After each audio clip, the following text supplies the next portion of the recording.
sans plus tarder, merci beaucoup. Merci d'être venu. Merci aussi au Réseau des jeunes chambres de commerce du Québec d'avoir pris en considération ma candidature, ma présence ici, afin de m'adresser à vous. En arrière, est-ce que vous m'entendez bien? Oui, je parle assez fort? Excellent. Si ce n'est pas assez fort, vous me le dites, je suis capable de hausser le ton de voix. Disons que j'ai un peu de coffre. Et c'est ça. Donc, un grand merci. Et le sujet d'aujourd'hui, j'ai parlé avec quelques personnes individuellement, il peut être large. Là. Comment faire preuve d'efficacité professionnelle? Et avant de parler d'efficacité professionnelle, je vous demanderais, puis parler de ma conférence, parce qu'il n'y a pas eu beaucoup de détails, peut-être 2-3 personnes, qu'est-ce que vous vous attendez de la conférence d'aujourd'hui? Avez-vous une idée? Non? Oui? Apprendre à mieux gérer son temps, peut-être. OK, c'est bon. D'autres choses? En fait, en voyant le test, ça semblait être plus axé sur tout ce qui est psychométrique, en fait. C'est un peu à ça que je m'attends. Oui, tout à fait. Parce que au niveau des formations, parce que vous savez, là, on est dans un monde où il y a beaucoup d'informations et beaucoup de formations disponibles. Ça pullule. Donc, quand on parle d'efficacité professionnelle, il y a beaucoup de formations qui vont vous parler de formation en leadership, comment améliorer votre leadership, comment améliorer son modèle de gestion. On va parler, ce que tu viens de soulever, là, l'efficacité au niveau de l'organisation du travail, l'agenda, comment gérer son temps, comment être plus performant, gérer les relations interpersonnelles, comment gérer les relations avec les employés, collaborateurs, comment, il y en a beaucoup. Donc, ça fait partie de l'efficacité professionnelle. Mais ce que je vais vous parler aujourd'hui, c'est que je vous ramène de l'espace, puis je vous ramène dans votre espace. D'accord? Donc, on va parler de vous. On va parler de vous. Je vais parler de l'essence même qui amène une personne à être davantage performant en passant d'un niveau de pleine conscience à un statut de pleine conscience, à un statut de pleine confiance. Donc, passer de pleine conscience à un statut de pleine confiance. Avant tout, je vais prendre un petit peu de temps pour me présenter, si ça fonctionne. Je pense qu'il y a un petit bug. Je vais le faire ici. Et voilà. Donc, j'ai plusieurs formations en neurosciences. Je ne suis pas un neuroscientifique, je ne suis pas un professeur en neurosciences. Mon mentor absolu, David Lefrançois, un Européen. Donc, David Lefrançois est professeur en neurosciences. Il a sa propre école de coaching. Et David collabore avec 5 chaires d'études dans le monde, dont 2 aux États-Unis, une à Boston, une à Los Angeles, celle de Paris, Francfort, Londres, et il demeure en Israël, donc à Tel Aviv. Donc, David est psychologue de profession et également développer des connaissances en neurosciences. Donc, j'ai eu l'occasion de faire plusieurs formations avec David, formations qui m'ont amené à aller chercher plusieurs master coach. Donc, j'ai un master coach en neurosciences appliquées, un master coach en neurobusiness, un master coach en motivation entrepreneuriale. D'autres formations aussi, je passe rapidement, certificat en pleine conscience, formation, je suis formateur agréé par la Commission des partenaires du marché du travail et également, oups, j'ai passé vite un peu, excusez-moi, et également, mais dans mon parcours de vie, vous voyez bien par mes cheveux blancs que je n'ai pas 32 ans.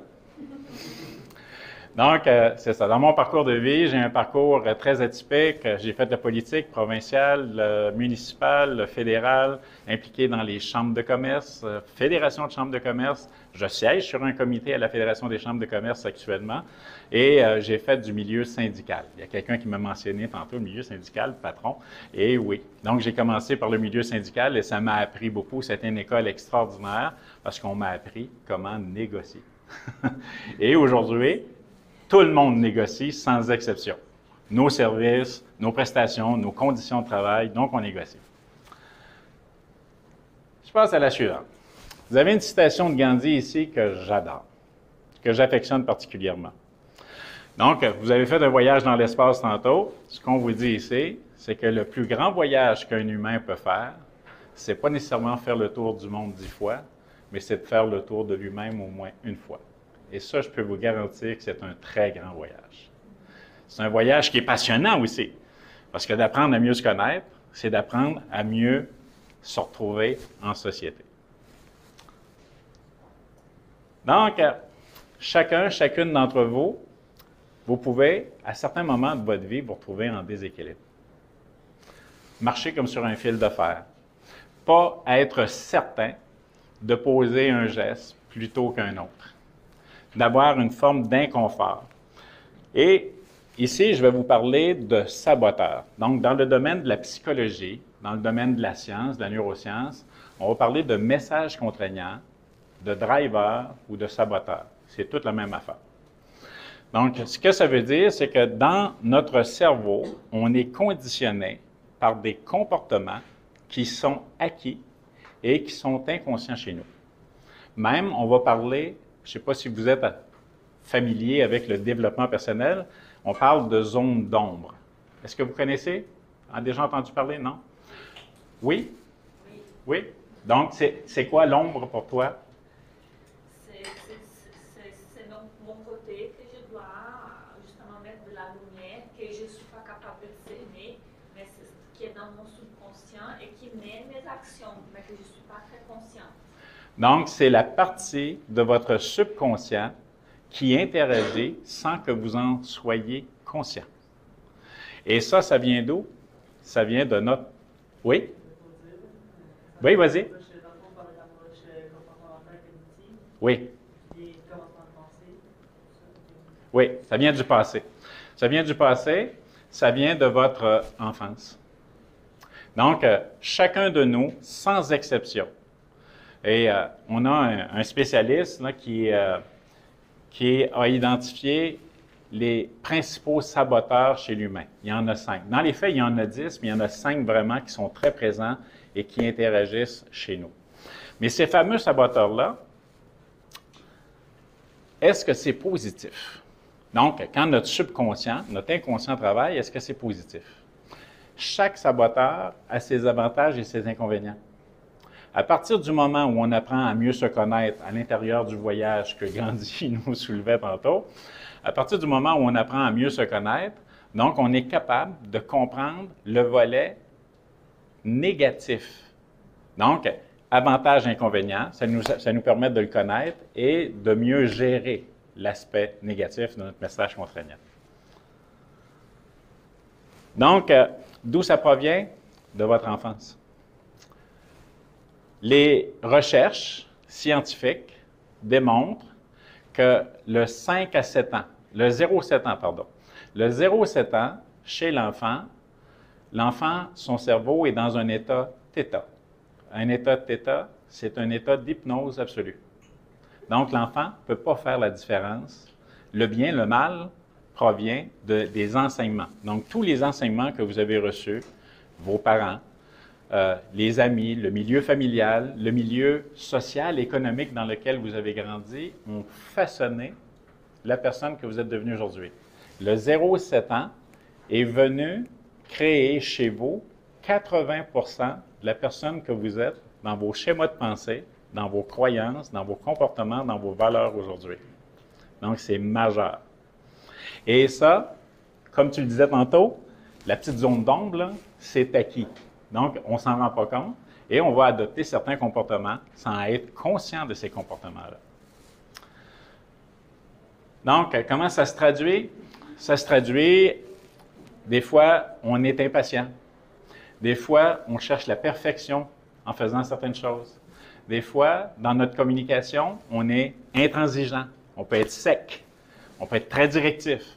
Donc, certains de ces comportements-là, comme je mentionnais tantôt, proviennent de l'enfance. Donc, je vais passer rapidement ici.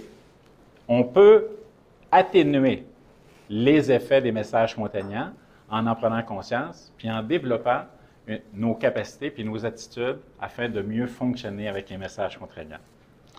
Donc, on vous dit ici que la compréhension, c'est pour ça que je vous parlais de conscience tantôt, la prise de conscience de qui vous êtes réellement va faire toute la différence.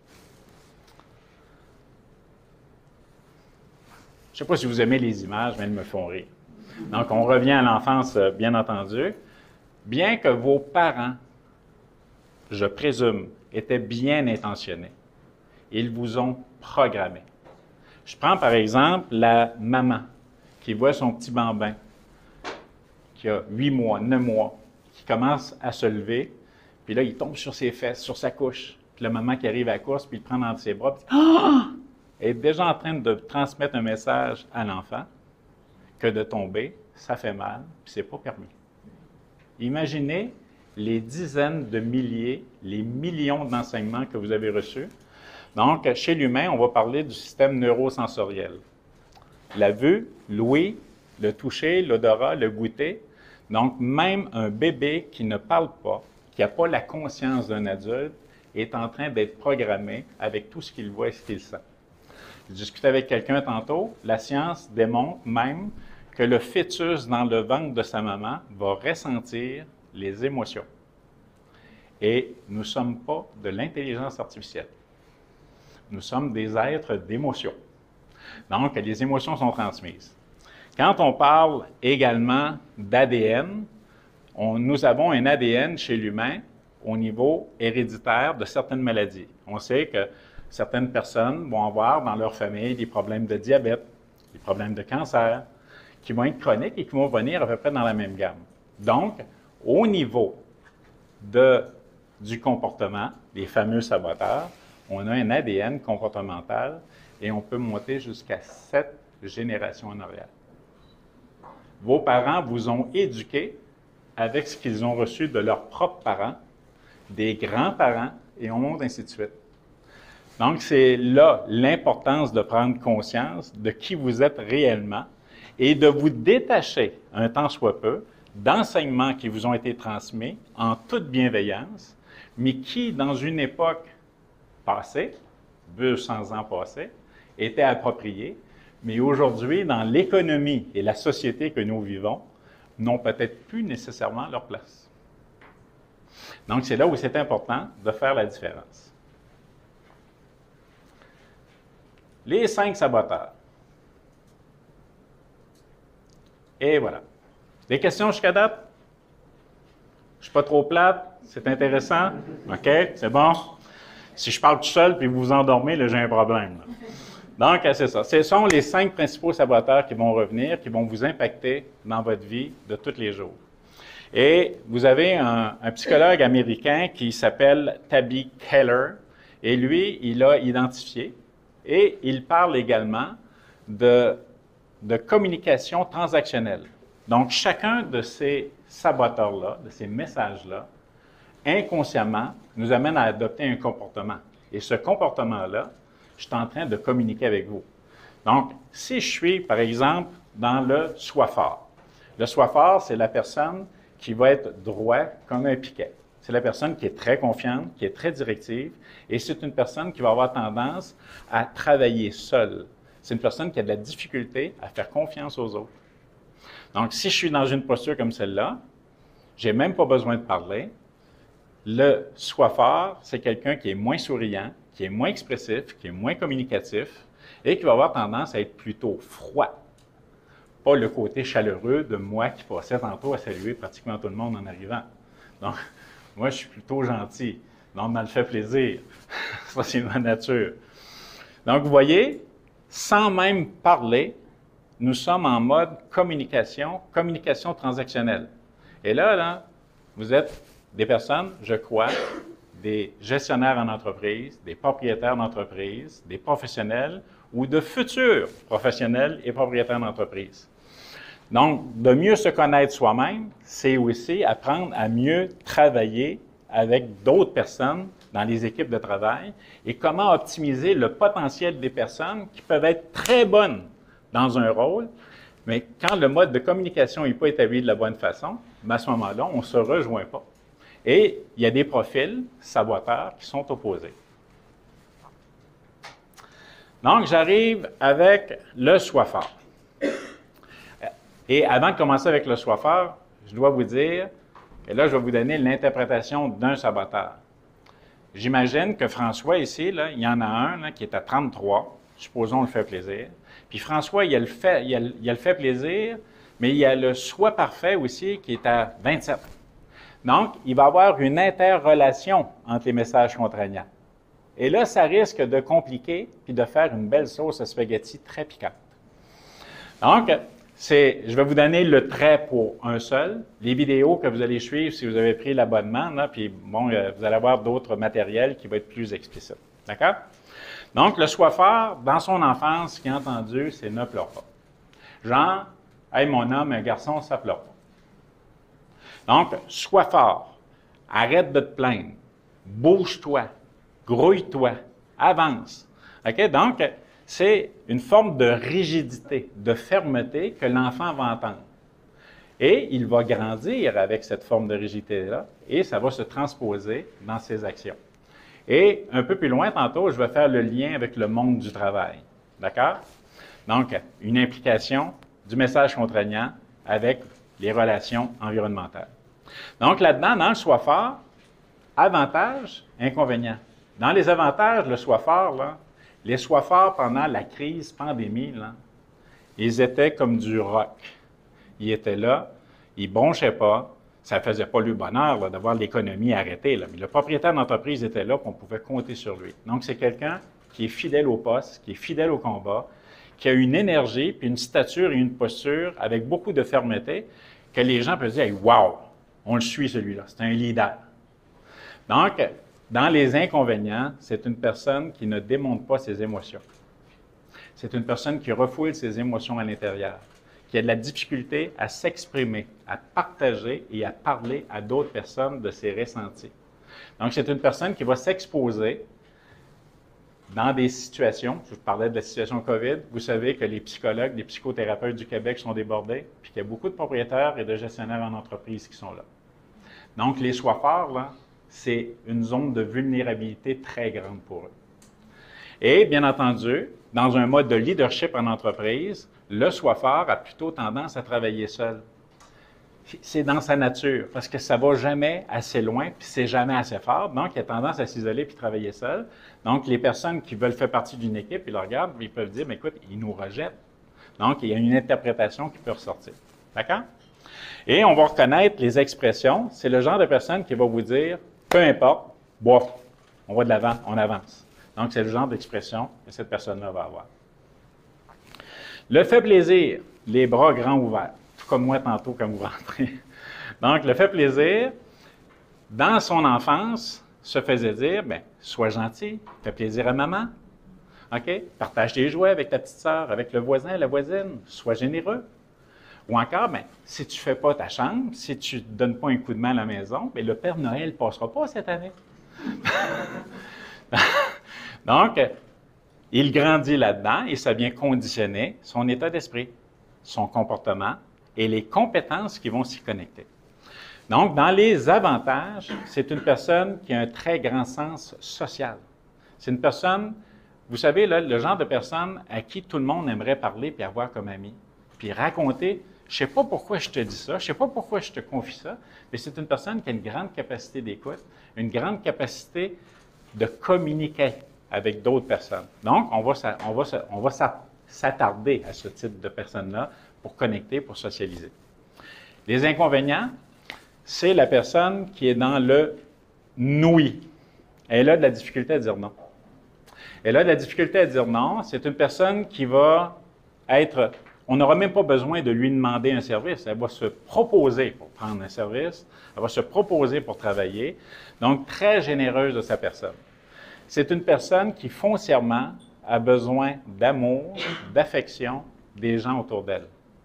Elle a besoin de reconnaissance, la petite tape sur l'épaule. Donc, si j'ai dans mon équipe une personne qui est dans le fait plaisir, puis qu'il n'y a pas de reconnaissance formelle pour cette personne-là, c'est peut-être l'élément, pas le salaire, pas le fait que là, mais c'est l'élément qui peut faire en sorte qu'une personne quitte l'entreprise puis s'en aille travailler ailleurs parce qu'elle sent qu'elle n'a pas assez de reconnaissance.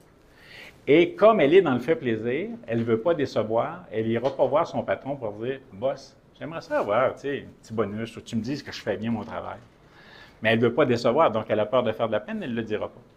Et comme je vous dis, je vous donne des traits de caractère des 25 à 35, là. D'accord?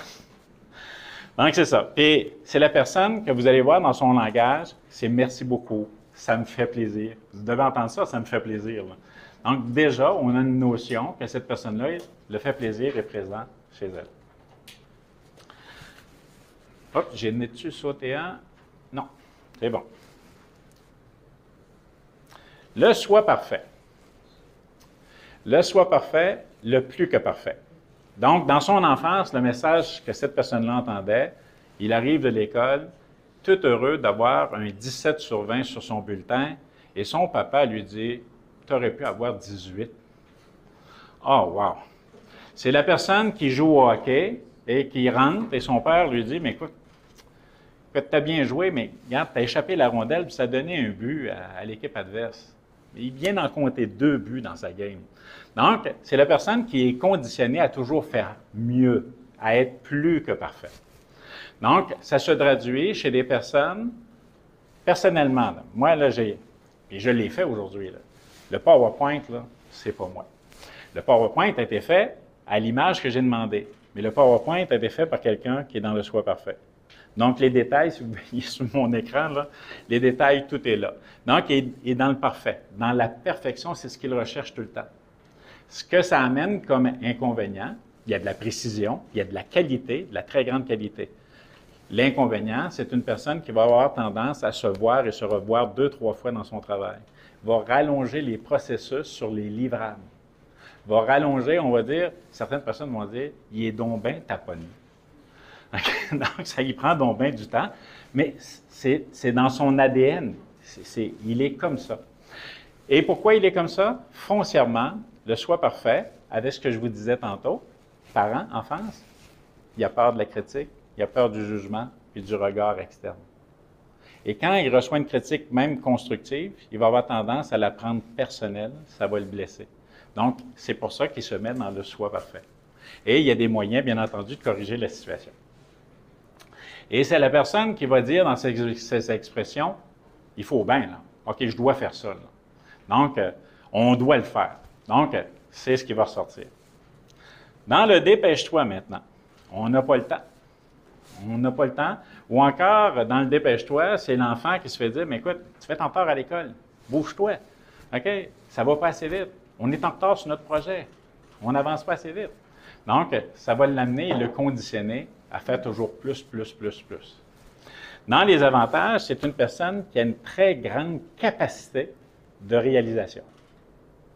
C'est une personne aussi qui, dans une entreprise, on parle du dépêche-toi, là, dans une entreprise, c'est le profil que le patron va aimer. Ponctuel, à l'heure, et toujours en train de faire quelque chose, puis de donner de l'accélération. Inconvénient, d'après vous, si on va vite, on tourne les coins ronds. Donc, c'est une personne qui vise la quantité et pas nécessairement la qualité. Tout dépendamment du travail que vous avez à faire avec un type de personne qui est dans ce profil-là, c'est de vous assurer que le niveau de compréhension soit vraiment bien fait. Donc, va avoir tendance à aller vite, tourner les coins ronds, brûler des lumières et également procrastiner. Parce qu'il aime travailler sous pression. Je peux aller encore plus vite. Donc, je vais remettre à plus tard. Puis là, quand j'en ai un paquet sur mon bureau, dans ma cour, bien là, ça me permet de mettre le pied sur l'accélérateur puis d'aller encore plus vite. D'accord? Ce que vous allez entendre comme expression, là, c'est « dépêchons-nous, on peut faire plus, on peut aller plus loin ». Si vous avez des questions en cours de route, vous pouvez m'arrêter, hein? Donc, fais un effort. Tu peux faire plus. Le fameux effort. Donc, dans le fameux effort, dans l'enfance, là, ce qu'on a entendu, c'est l'expression, là, je ne veux pas la manquer, mais « à vaincre sans effort, on triomphe sans gloire ». Donc, c'est la personne que s'il fait quelque chose, et supposons que j'ai un talent X pour la neuroscience, c'est facile pour moi. Mais c'est tellement facile que je me retrouve d'en faire un effort, je me dis, mais écoute, il y a quelque chose qui ne marche pas, il me semble que c'est trop facile. Je n'ai pas transpiré, je n'ai pas sué, je n'ai pas mouillé ma chemise, je n'ai pas traversé mon veston. Donc, j'ai besoin de sentir que je suis toujours en train de faire des efforts. C'est plus fort que moi. Donc, dans les avantages, c'est quelqu'un qui a une très grande capacité de réalisation. C'est quelqu'un qui est capable de travailler également sous pression. Donc, il est capable de fournir de l'effort. Vous avez un contrat, vous avez un mandat, ça déborde le soir au bureau, la fin de semaine, il va être là, il va être présent, puis il va soutenir l'équipe, il va soutenir son patron, il va être présent. Donc, très grande qualité. Dans les inconvénients, c'est quelqu'un qui s'expose à se brûler. Il va travailler fort, il va travailler dur, et il va être très dur envers lui-même. Donc, si ce n'est pas compliqué, si ça ne demande pas d'effort, il a l'impression qu'il ne fait rien. S'il n'y a rien sur la table de travail, là, là, il se pose des questions. Écoute, ça ne se peut pas, là. Ça ne se peut pas, là. Je devrais avoir quelque chose à faire. Donc, il se pose beaucoup de questions, puis il se remet en question. Puis, en termes d'expression, c'est la personne qui dit, bien, j'essaye, je vais essayer encore, je vais y arriver. D'accord? J'arrive ici au tableau. Je vais vous illustrer nos 5 messages contraignants. Question à date? Non? Oui? Ça se peut qu'on a comme un mélange un petit peu de tout, non? Des fois? Oui. Oui, tout à fait. On ne peut pas être, c'est très bon ta question, on ne peut pas être 100% un. On a les 5, pas au même niveau. Comme je disais tantôt, sur les scores que vous avez eu, vous avez peut-être un 12 à un endroit, un 17 à l'autre, puis un 30 à un autre endroit. Donc, c'est varié. Et oui, on a un mélange de tout. Donc, quand j'arrive ici, oui? Moi, maintenant, en moyenne, 25, comme tu l'as dit, je suis vraiment dur envers moi-même. J'ai toujours trouvé que j'étais quelqu'un de très, très dur envers moi-même. Ça m'a toujours empêché de réussir en entrepreneuriat, d'aller au prochain niveau. Donc, selon moi, c'est peut-être. Je l'ai découvert. T'as-tu un fait des efforts? Hein? Ben, il est tout. Si tu veux, garde ta question. Je vais continuer. Garde ta question, puis je vais prendre le temps d'élaborer dessus. Si tu as plusieurs profils qui sont plusieurs 25, là. Un effort, c'est 28. Oui. Soit fort, 24. Soit parfait, 29. Dépêche-toi, 29. Fais plaisir, 25. Je suis vraiment dur envers moi-même. Tu es un cas de psychanalyse pour moi.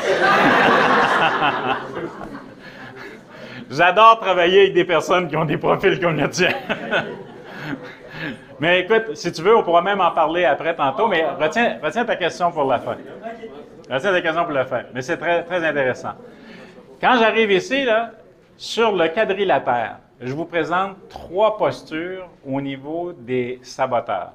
Puis dans ces 3 postures-là, agir, réagir.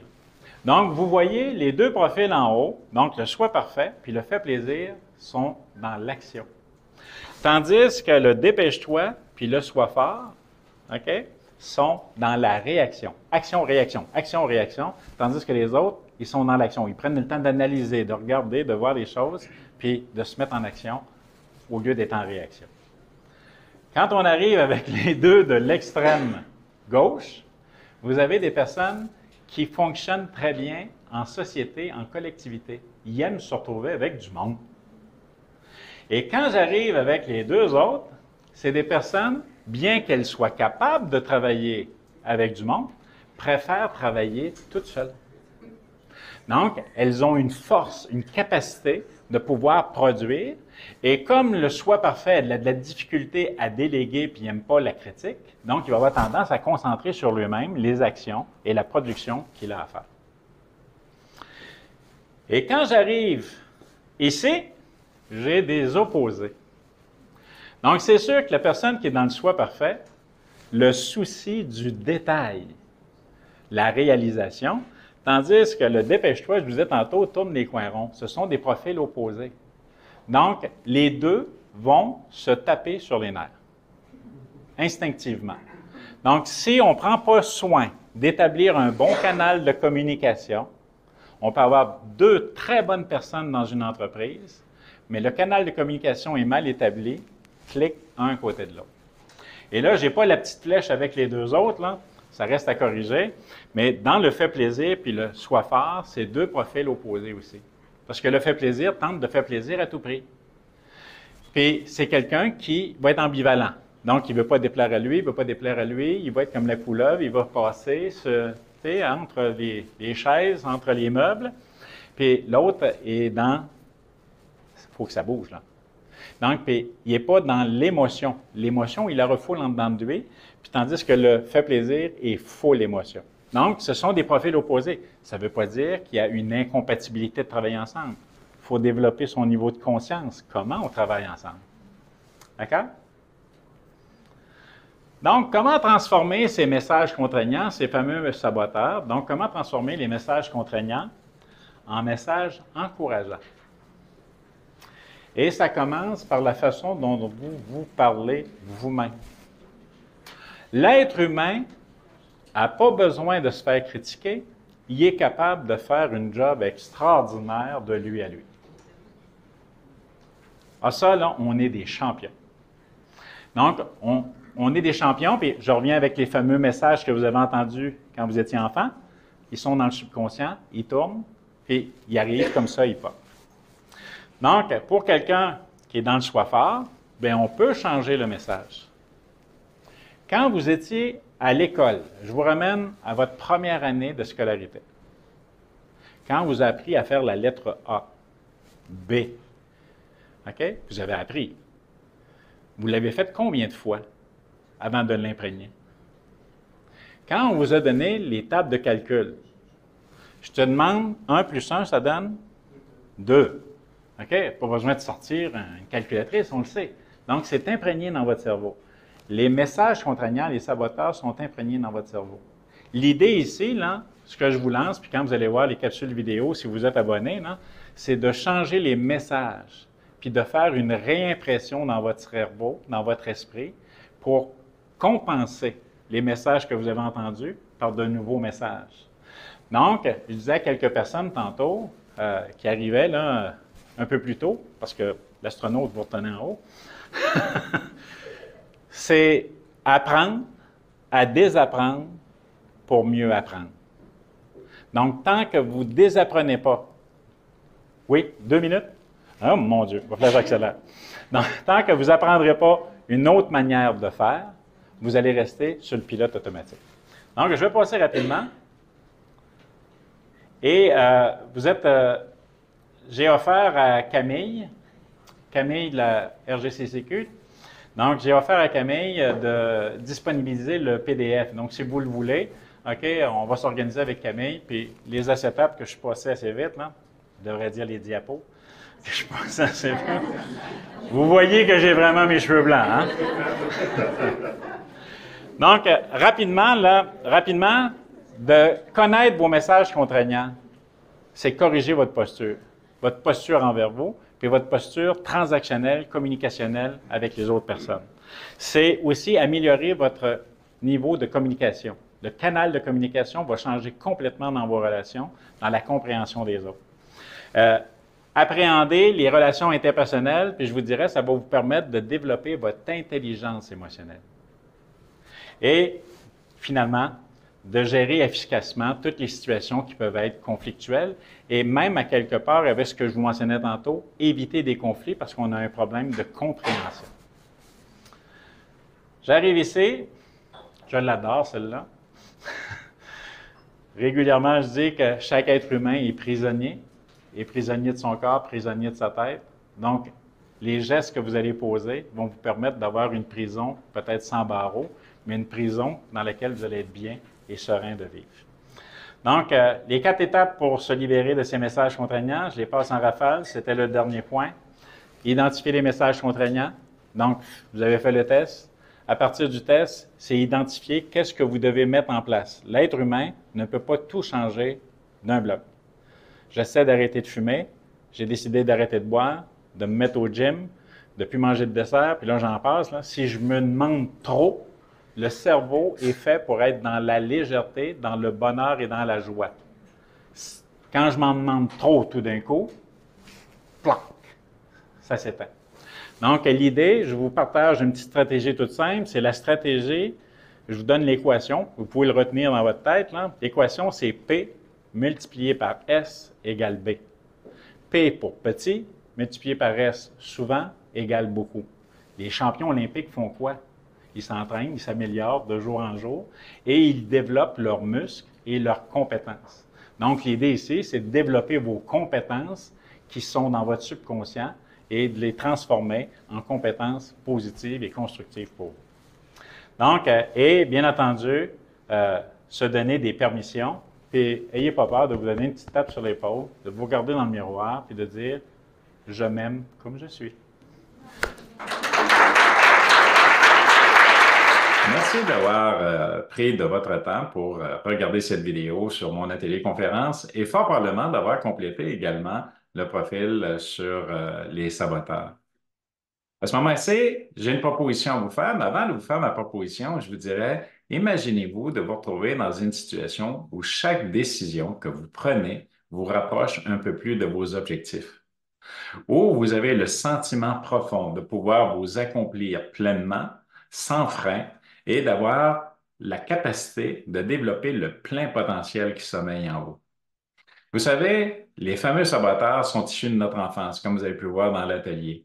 Et je vous dirais ici, comment se libérer de notre enfance, comment se libérer du joug de nos parents, de notre éducation, de notre milieu psychosocial et éducationnel, et d'être soi-même aujourd'hui. Donc, dans l'ensemble des formations qu'une personne peut suivre dans sa vie, toutes les formations, selon moi, ont un contenu pertinent. Maintenant, ce ne sont pas les formations qui ne nous permettent pas d'atteindre nos cibles, c'est vraiment des éléments internes qui jettent ombrage, qui mettent du sable dans l'engrenage, comme on dit souvent, et qui nous empêchent de progresser. Donc, d'avoir cette capacité de retourner le miroir vers soi-même, de se regarder d'une façon franche, honnête dans le miroir et de dire maintenant comment je travaille sur les aspects intérieurs de moi-même pour libérer ce potentiel-là. C'est ce que je vous offre à l'intérieur de l'offre que vous allez trouver ici en annexe. Donc, dans cette offre, je vais vous proposer de venir avec moi en petite unité, en petite cellule de 12 personnes, pas plus, afin de travailler sur chacun des saboteurs, identifier comment conserver chez vous tous les avantages des saboteurs et comment convertir les éléments qui viennent vous retenir dans votre développement, dans votre accomplissement et dans votre réalisation de soi pour atteindre, bien entendu, autant au niveau professionnel que personnel, les cibles que vous souhaitez par-dessus tout. Donc, c'est un rendez-vous juste au bas de cette vidéo. Prenez le temps de cliquer sur le petit bouton et d'aller voir mon offre détaillée et au plaisir de vous retrouver très bientôt à l'intérieur de mes pods coaching. Merci. Au revoir.